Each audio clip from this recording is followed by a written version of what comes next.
What do you think when you think about the future, deep future and the near term future? What are the blockers that you're most concerned about that keep you up at night that you have to overcome in order to keep scaling?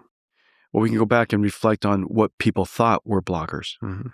So in the beginning, we were the pre-training scaling law. People thought, rightfully so, that the amount of data that we have, high quality data that we have, will limit the intelligence that we achieve. And that scaling law was an important, very important scaling law.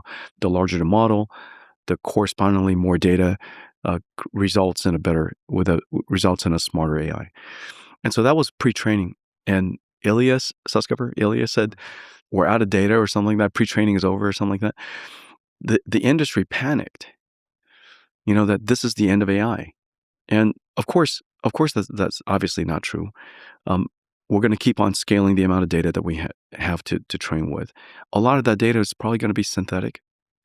And that also confused people, and what people don't realize is that they've kind of forgotten that most of the data that we are training, that we teach each other with, inform each other with, is synthetic.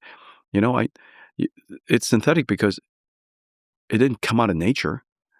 You created it. I'm consuming it. I modify it, augment it. I regenerate it. Somebody else consumes it. And so we've now reached a level where AI is able to take ground truth, augment it, enhance it, synthetically generate an enormous amount of data.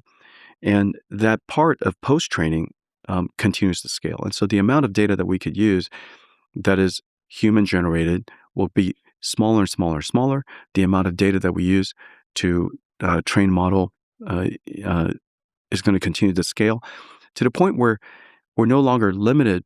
Training is no longer limited by data, is now limited by compute. And the reason for that is most of the data is synthetic. Then the next phase is test time.